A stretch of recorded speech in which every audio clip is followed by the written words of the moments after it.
Hello, everyone. This is Jeffrey Kerr. I'm here today with a very special guest. She's the Senior Director of Artistic and Production for Carolina Performing Arts at the University of North Carolina at Chapel Hill.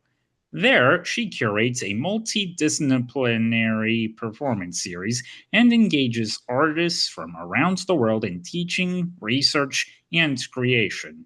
She played a lead role in developing CPA's first festival, All Together Now, and its newest venue, Current ArtSpace and Studio.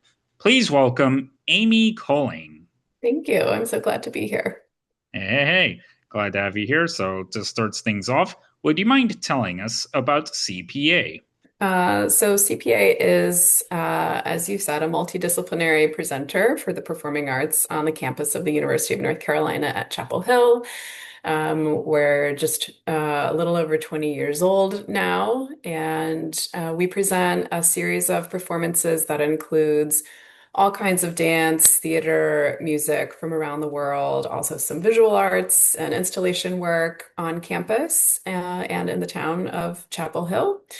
We also host artists from around the world to do research and create new works, and also to teach and collaborate with faculty. And when did you first start working with them? Oh, let's see, in 2014. Oh, how did the opportunity come about? Oh, well, I'm a graduate of UNC, and I was a musician, a music student. And when I graduated UNC, I went to work for the North Carolina Symphony in Raleigh, and I was there for just under 12 years, I think. And I was part of the team that did their artistic planning, so selecting the repertoire that the orchestra was playing and hiring soloists and guest conductors and working on tours for the orchestra around the state. Um, and that was a really great opportunity, and I learned so much. And then through that, I got to know the former executive director of Carolina Performing Arts, Emil Kang, and then he created a programming position to help curate the series here. And so I took the leap and have been doing that ever since. And what do you enjoy most about your job? I enjoy supporting artists, getting to know them and what they're curious about, what they're trying to make and share, and kind of activating the resources and the talent on campus to collaborate with them to create new things and to help, continue to invest in their creative process. That's what's most fulfilling for me. And CEPA has continued to showcase Carolina as a leader in the arts. Three productions they've been associated with are now reaching audiences outside of North Carolina. What does that mean to you? Well, the university is a place where knowledge is created and shared. And being on the campus of the University of North Carolina, our mission is deeply tied to that. So it's really meaningful to be able to activate our mission and the university's mission for the sake of really research and development, artistic research and development, and to create knowledge the way that scholars and researchers do on a campus. Artists do the same thing. And then to try to share that around the world is a really exciting opportunity. So when we're able to launch new works by commissioning them or hosting an artist's research process, or just being the first stop on a US tour, it's really exciting to be sort of a launching pad for those works to be made and then to kind of go travel around the world as far as they can. The Yeah. latest Tower of Glass recently opened at Soho Place in London's West End. What can you tell us about it? Sure. Well, the beginning of that story goes back, I think it's to like 2017, 2018 season for CPA when we hosted a festival in celebration of the 80th birthday of the American composer Philip Glass. And we invited artists from around the world to present really a breadth and depth of his work. And he was here along with us to celebrate his birthday in all of these different ways. And after that, we got to know the folks at the Manchester International Festival in the UK. We're kind of kindred spirits, our organizations. We're interested in creating new works, similar kinds of works. And so this project, Tau of Glass, which is really focused on Philip's music, came about as an opportunity for us to co-commission something new with the Manchester International Festival. So we said yes, and that's how the work came to us. It's a really beautiful piece of theater with a lot of Philip's music inside of it, created by an artist named Phelan McDermott. And we presented it here on campus a couple of seasons ago, and it's just really beautiful. It's sort of an exploration of creativity and friendship and the human mind and kind of what it means to be alive, like very lofty ideas, but presented in a really accessible, beautiful way. Yeah, and what's your reaction to seeing it now being done in London? Oh, it's fantastic. So often new works are performed once, twice, or maybe a few more times, but only in one season. So to be able to support the creation of a work that then continues to tour for years and years is really thrilling. It's really an important result of the kinds of investments that we make in creation.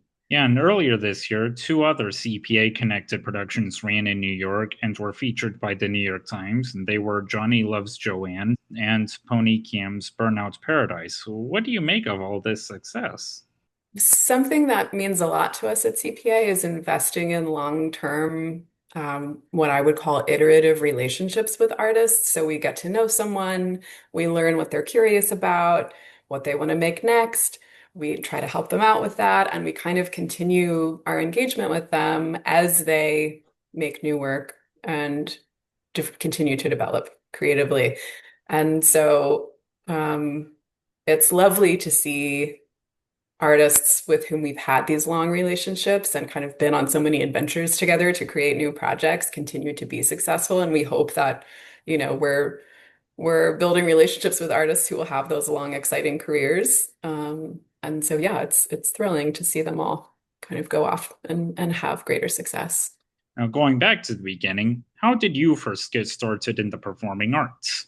I was just a young musician. I played lots of different instruments and different ensembles when I was a kid. I think it's a pretty common story, and it always meant a lot to me. My family, we moved around a lot, and wherever we landed, I could find a community in music, and so that was personally really meaningful to me. And I just wanted to continue doing that. So I went to school to be a musician, a professional musician. And when I graduated, I learned sort of about the entire world of, being an arts worker, an arts administrator, and trying to help bring new things to life and help support artists and all of these things and wanted to be a part of that. So yeah, that's how I'm here. And looking ahead into the future, is a global expansion of other CPA connected productions something you'd love to see more of? Oh, for sure. Yeah. Um, I want everyone possible to be able to experience the things that are created here. We believe very strongly in the work that we do, and in the artists that collaborate with us. And so, of course, we want it to be shared with as many people as possible. And for those who haven't been to the Carolina Performing Arts yet, why should they give it a shot? I think we hold a special place in the cultural ecosystem, I guess, of the Triangle. We tend to bring projects from around the world that other presenters in the region don't, for whatever reason. I think we hold a special place. And so I would just encourage people who want to follow their curiosity, maybe have a surprising, unexpected experience, encounter something new, to come and spend time with us because you can definitely do that here.